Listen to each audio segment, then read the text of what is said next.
Buyer beware. The best transfer portal quarterbacks are those that find the best fit, not the best price. Locked On presents The Portal, the daily podcast covering college football recruiting and everything NIL. Part of the Locked On Podcast Network. Your team every day. Welcome into the Portal Podcast, where you find your daily recruiting, NIL, and transfer portal scoop. I'm your host, Brian Smith, longtime college football recruiting analyst.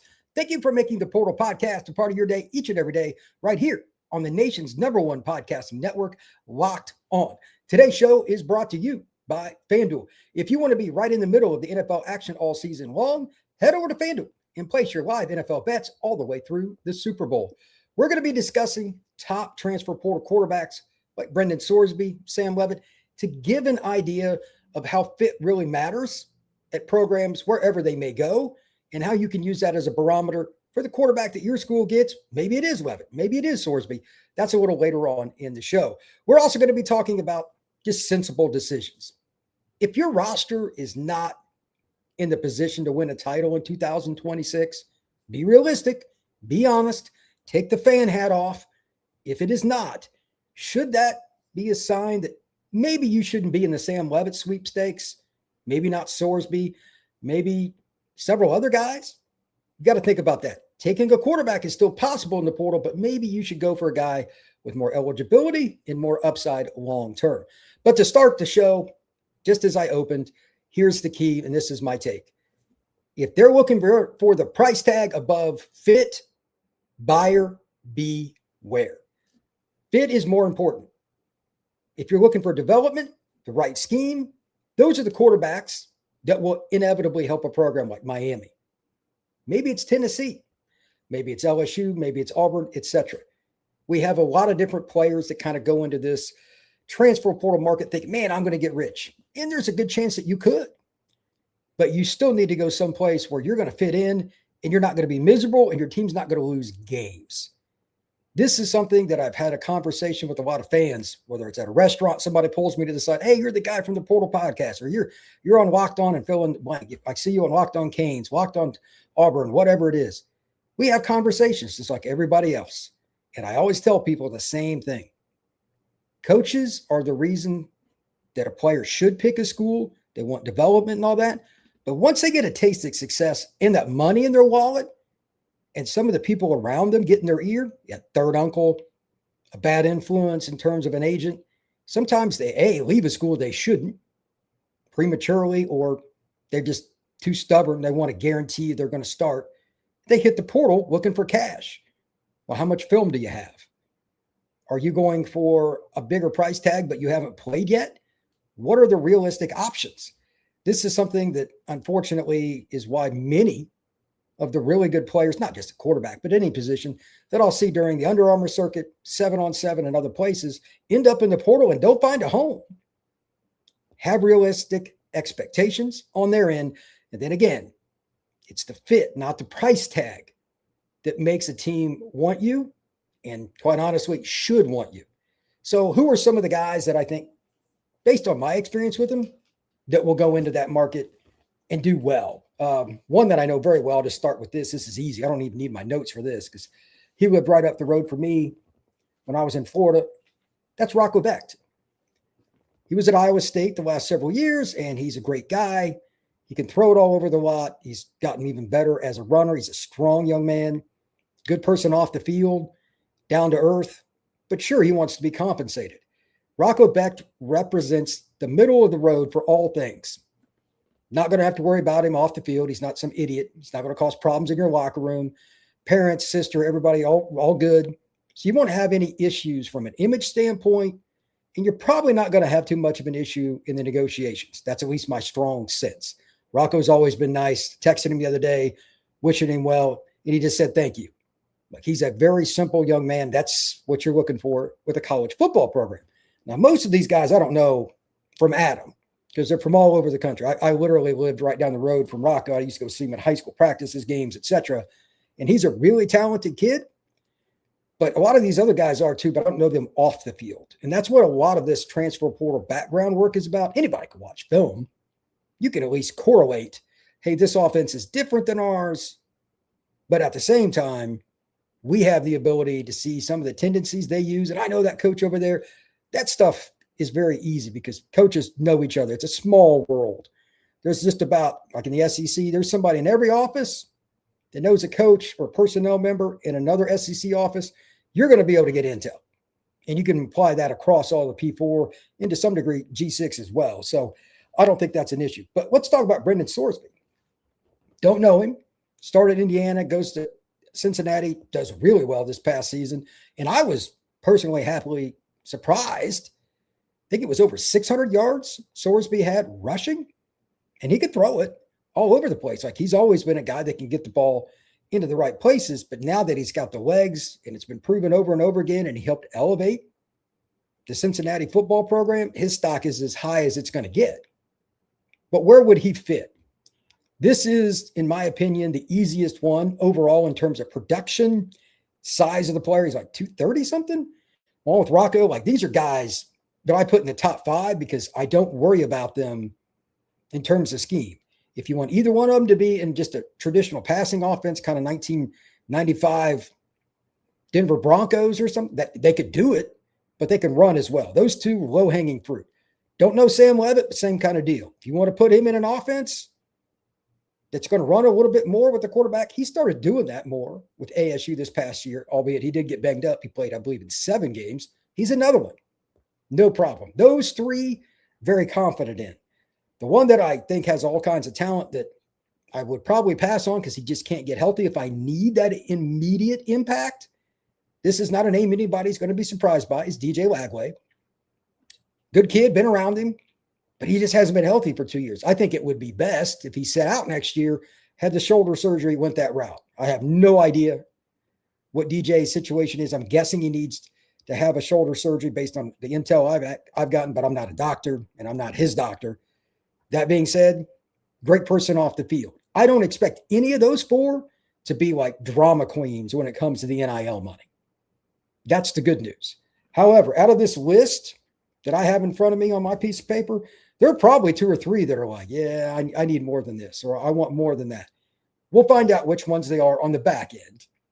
But again, just keep asking yourself, no matter what team you root for or against, do you think that quarterback is looking to transfer for fit and playing time, or is he after the bag? Because if it's the latter, I don't care if he has the talent that Sam Levitt has, Brendan Sorsby, Rocco Becht, or anybody else. Chances of even coming close to maximizing the talent and that next team's win total are near 0. Here's one more that I'll give you based on intel that I have, and I don't know the kid, but he played in Tampa. Byron Brown.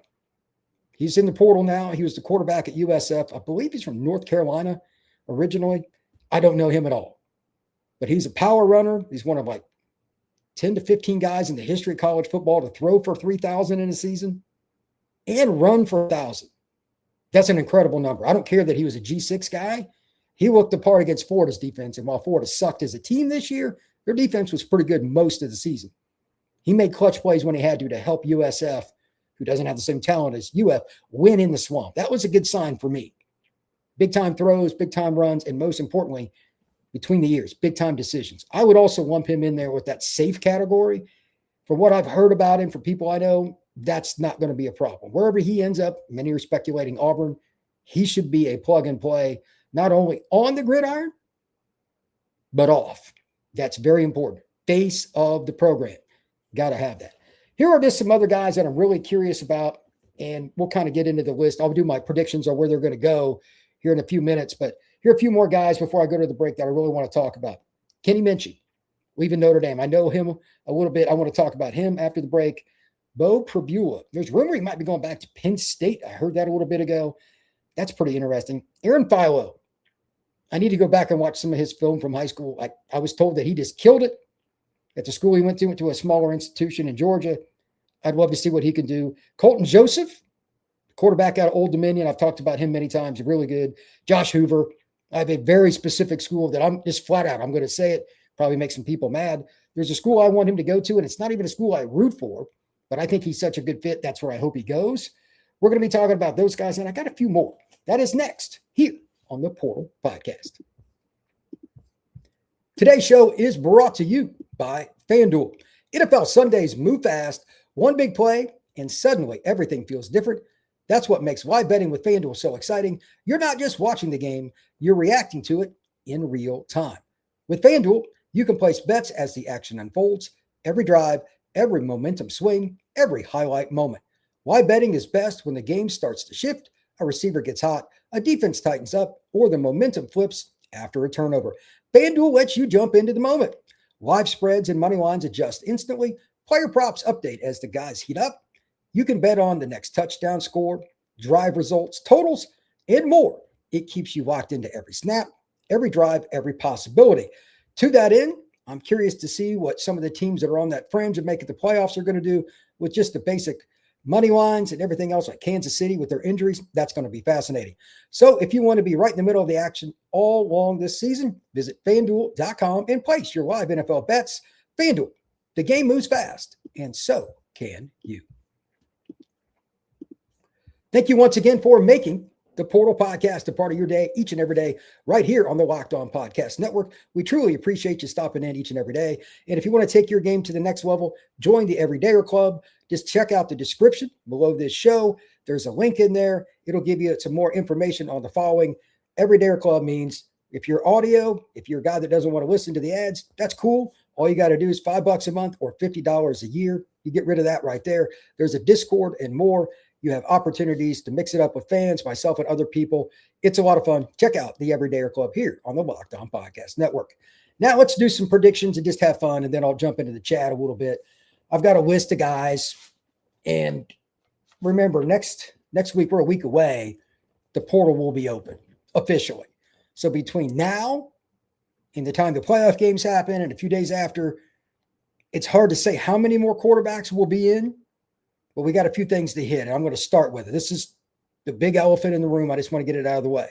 With Lane Kiffin going to LSU, there's the whole discussion with Trinidad Chambliss. I purposefully left that out of the first segment because I don't want it to drag everything into one hole. But that is the above all else situation. And Lord only knows we're all at a disadvantage, especially LSU and Ole Miss, because the NCAA has to decide if Trinidad Chambliss gets an injury red shirt. I have no idea if they will. It's something to do with Ferris State. I've heard Matt Moscona from Locked On LSU talk about it. I listened to his pod a couple of days ago. Did a tremendous, check out Locked On LSU. They do a great job over there getting him information. All the people that he speaks with, he's very, very well informed. To that end, Ferris State has to sign off on that he was injured, this, that, and the other. Something to do with tonsillitis or something, like he was sick. But he played in a couple of games. Does he get the injury red shirt? I have no idea how that works. But it's not just whether he gets it, it's when. I've got on my sheet the one word that's very important just about everything: timing.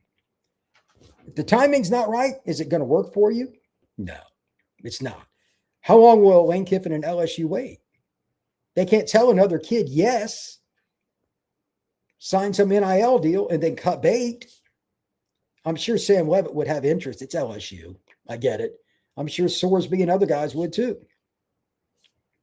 But Trinidad Chambliss is plug and play. He already knows the offense. If you're Lane, that's the easy, low-hanging fruit. And if that information doesn't come at a timely fashion, does Austin Simmons, to back up another guy that obviously knows Lane's offense, who could transfer to LSU, is he already dead set on staying with Ole Miss? Maybe he's just like, I can't wait. I'm just going to take the deal right here. I'm happy. I'll finish out my college career where I started. What happens with LSU and the timing of it impacts everything I'm about to say. And I fully expect this to go sideways in some way, shape, or form for at least one or two schools, because does anybody really trust the NCAA with their timing? I don't. I doubt you do either, nor should you. The NCAA has failed for a long time on being timely. Why would today be any different? To that end, here we go with a few things that we can get into in terms of names and in terms of what will happen. If Trinidad gets his waiver, I'm going to pick him to go to LSU. And if he doesn't, obviously his career is over. The question then would be Austin Simmons. And I know Austin. He's a great guy.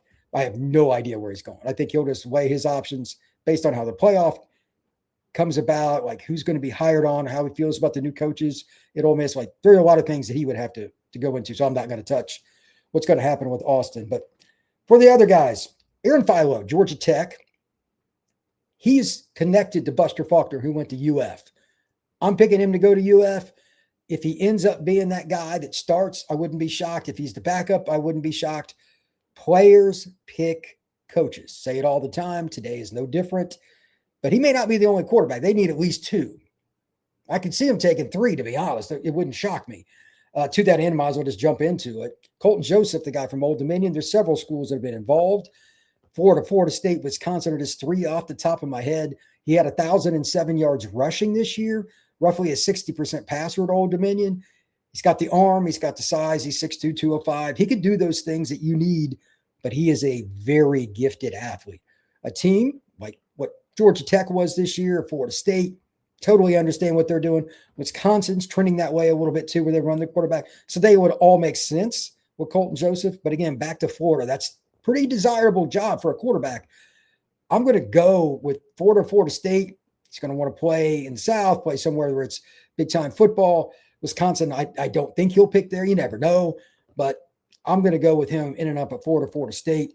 It seems like Florida State's the one's trending. But if the Gators offer enough money, that'd be pretty hard to pass up the SEC opportunity.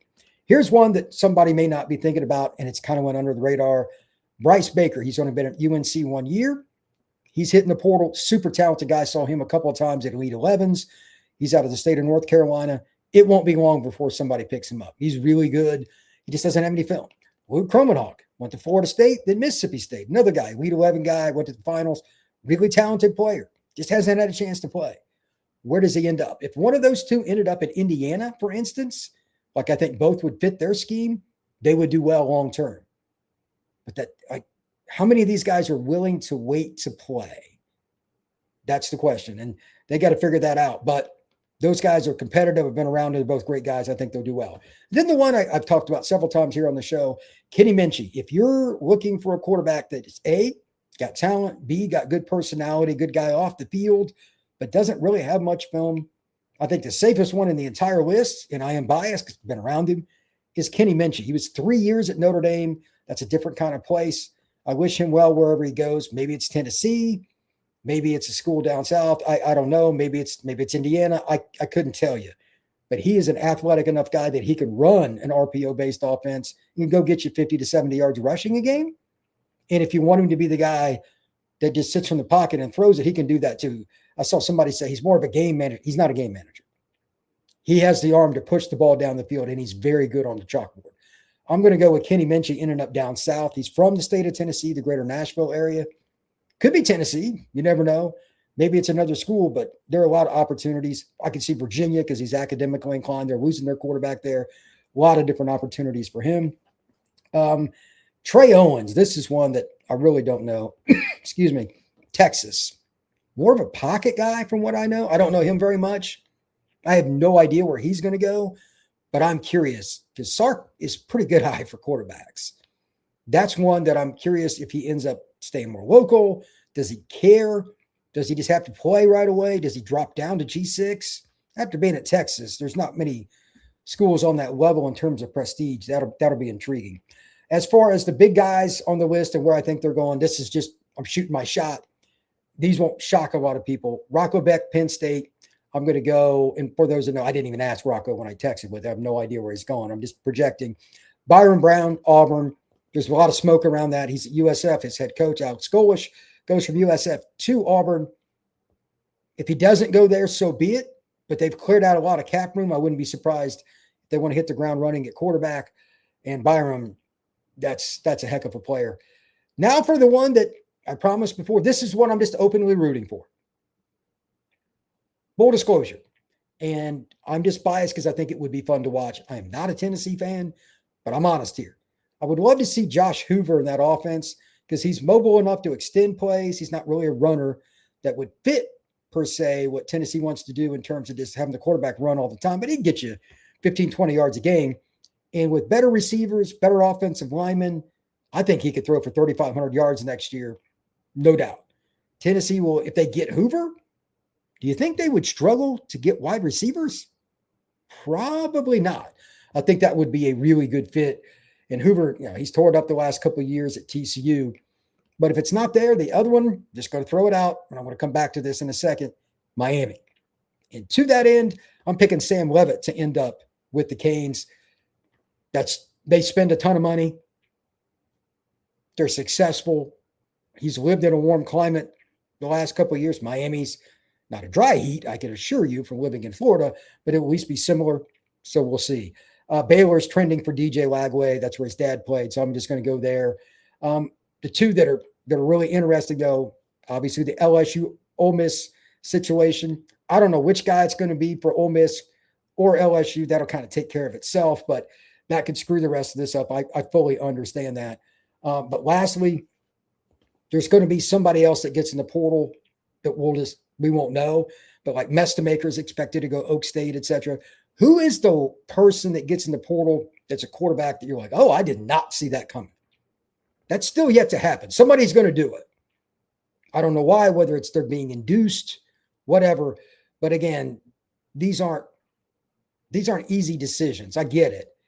But are you getting in for the right reason? I've said this several times during the show.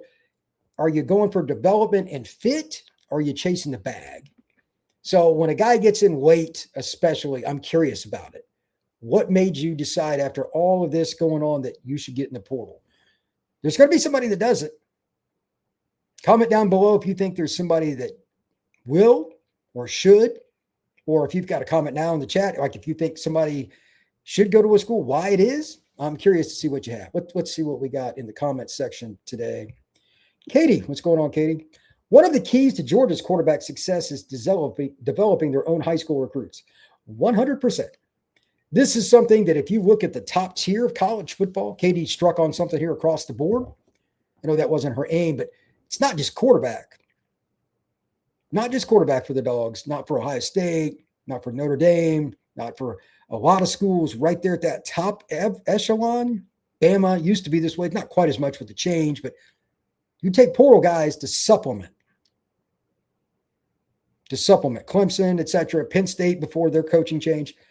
Most of these schools were starting 15 to 18 guys from the high school ranks out of their all-22 offensive and defensive starters. Next year, Notre Dame will push 20 starters from the high school ranks. Georgia will probably be pretty close to that as well. So that's key. Continuity, players believing in what you do, and players believing in who they are within that system. Again, fit, culture, all that takes care of itself. The money will come if you do that. So, you know what? Let me pull out of the chat just for 1 second, get one more break in. We'll come back in. But think about this for a second. Is there a quarterback for whatever school that you root for that you think culturally or scheme they would fit you and your program? Let's talk about that next here on the Portal Podcast. Today's show is brought to you by our friends over at Game Time.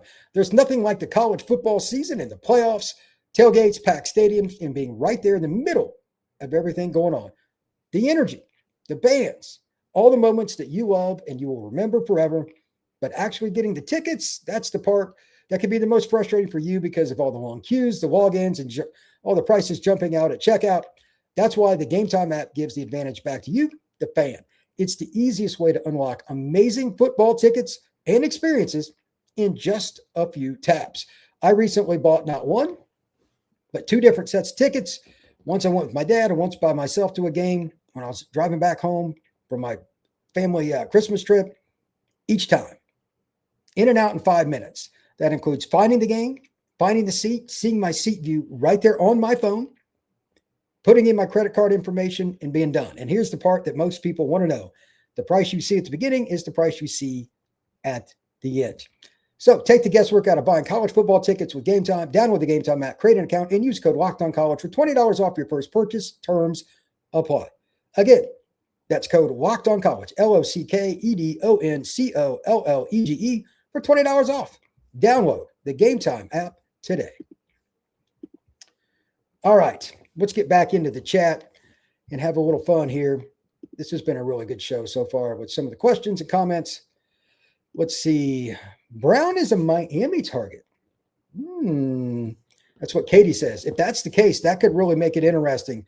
For those that don't know or don't follow Auburn or how all this works, I've talked about this as well.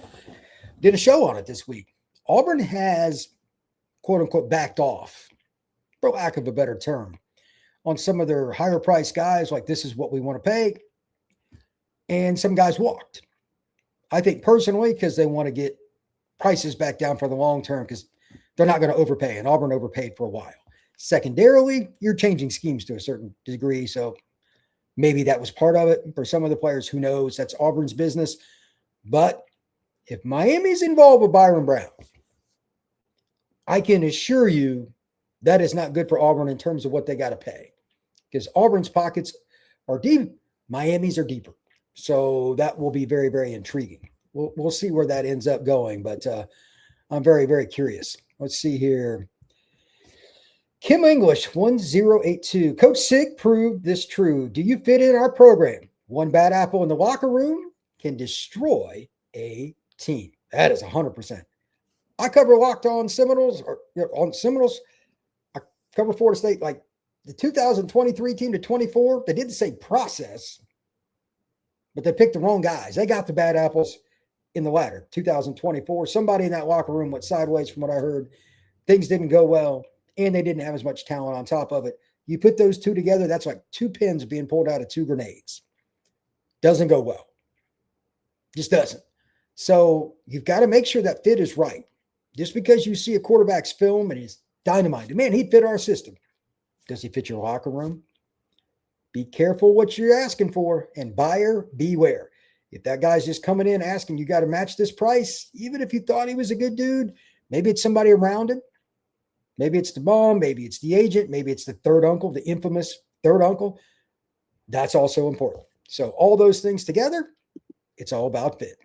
Katie, that's why Kirby Smart told Carson Beck not to let the door hit him when he decided to leave.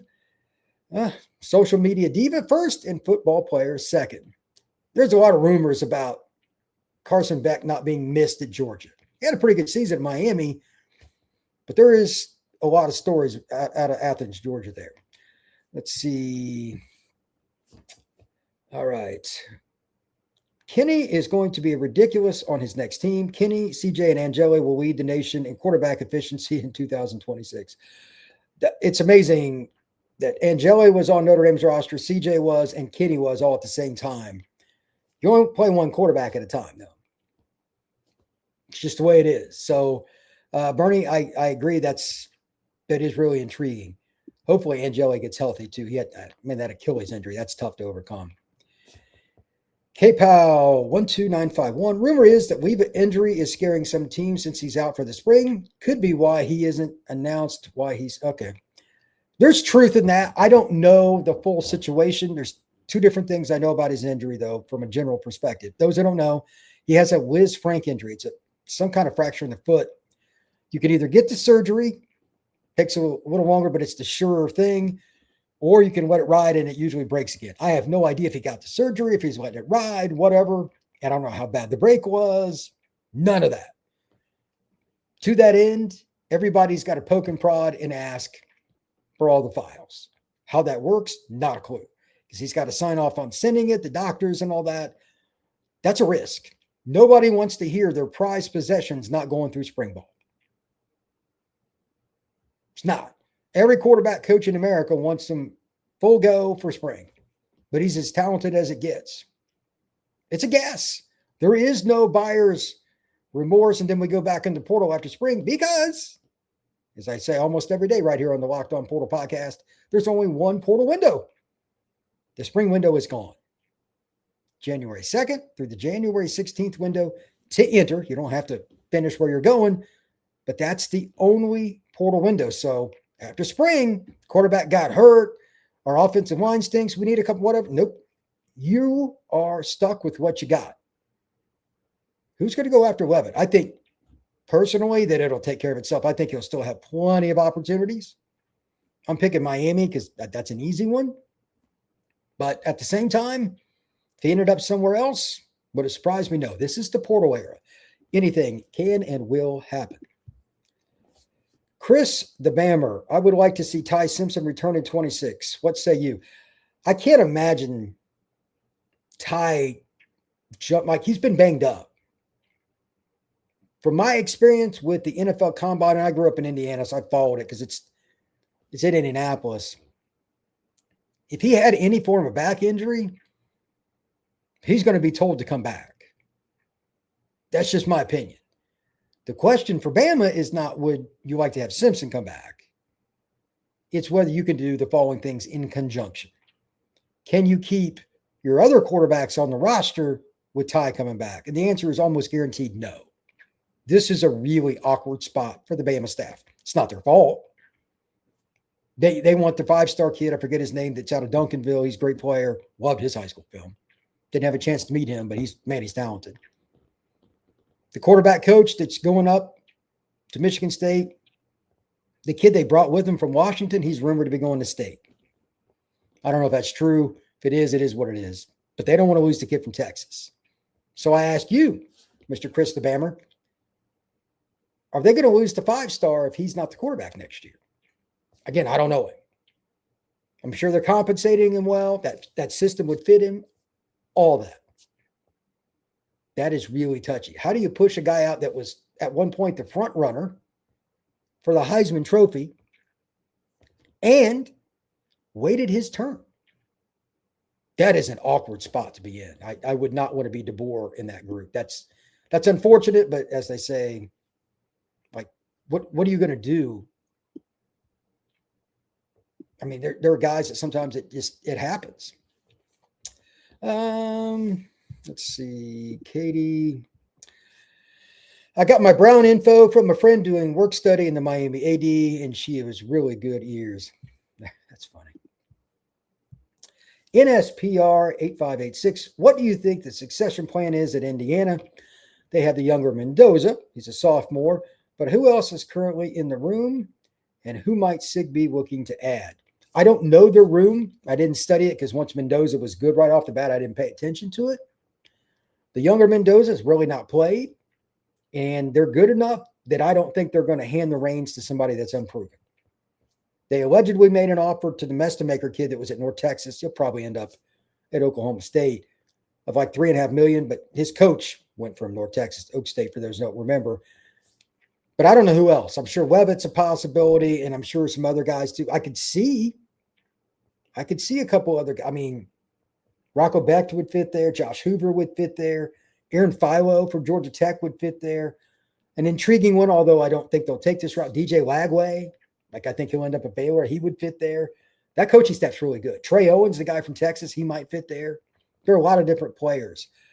I don't know because they got to make the decision on two things at once. Are we going all in on just one big-time guy, then we're going to use Mendoza? Or do you take two guys, risk losing Mendoza, and one of them has got multiple years of eligibility, but he knows he's not the guy next year? A lot of schools are going to go through that. I don't know what Sig and them want to do because I'm not in the practices to watch the younger Mendoza. I have no idea. How far is he from starting at an elite level? Not start, but be like a playoff contender. We don't know. Only the Indiana coaches know that. Bernie, what do you think about these Australian punters? Notre Dame keeps recruiting. These guys look like they could play safety, linebacker, defensive end. Punter seems like a waste of talent. It's wild. There's some bigger guys. There's a bunch of guys like that have come over. I don't know what the deal is. I don't know why, but it is intriguing. There's so many guys that are Australian punters in college football now.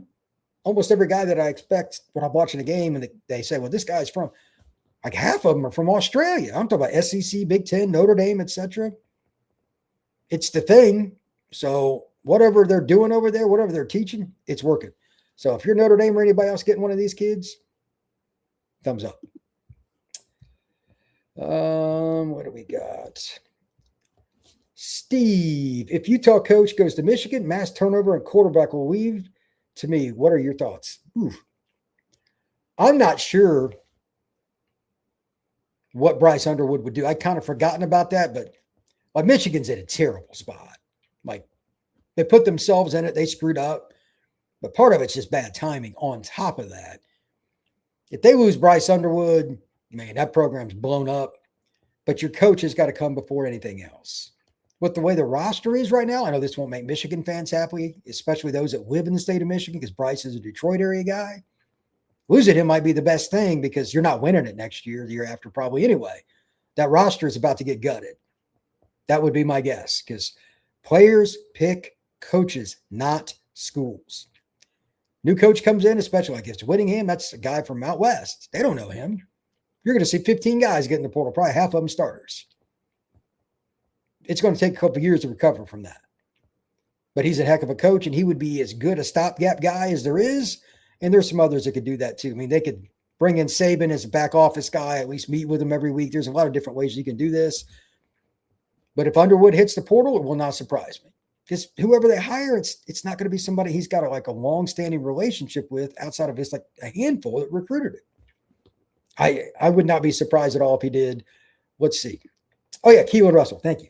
Yeah, Keelan Russell is the 5-star freshman at Bama. He's tremendously talented. Really, really good player. Bernie, what are expectations for Aeneas Williams? Heisman, no. He may start at Notre Dame next year. He may not. He'll have to win the job, but he's a heck of a back. Loved him out of high school. Notre Dame's loaded at running back. They won't have any problems. Their running back room will be loaded again next year. Katie, would Whittingham unretire to go to the dysfunctional Michigan? I don't think he's retired per se. I think he's done coaching at Utah. He's been there his whole life.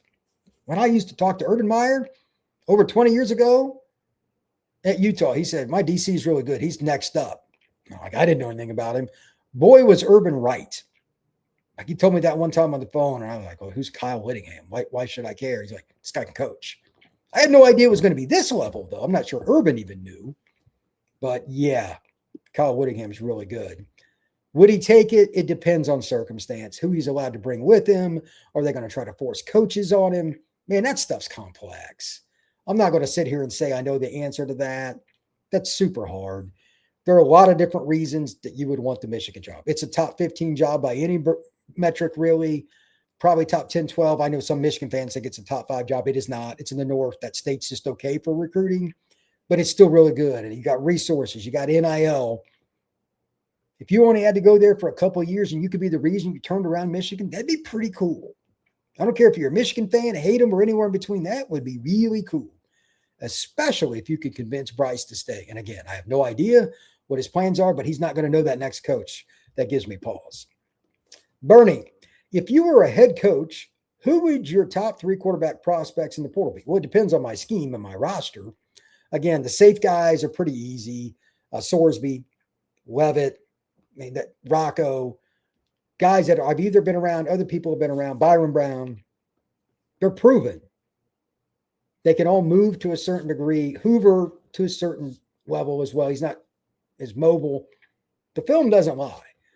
But based on the mannerisms of those guys, and go watch their interviews at press conferences, how do they interact with media? It's so important. Coaches want people that positively project to the media, and it's why quarterback is graded completely different than any other spot. All right. You can be a snorting, grunting guy if you're playing D tackle. You cannot be that way at quarterback. Sorsby to me is number 1 overall because of his size. He's a runner. He's a guy that worked up the ladder. He wasn't like an elite quarterback out of high school, but figured it out. Levitt be right there with him. You can rank either one, but I think Sorsby's healthy. So I'd go with him. Byron Brown for the right system. You could rank Brown 1. I wouldn't dislike it. But he's been a G6 guy. How would he handle the ground? I don't know. There are a lot of guys that are at the top. This is a pretty darn good quarterback group.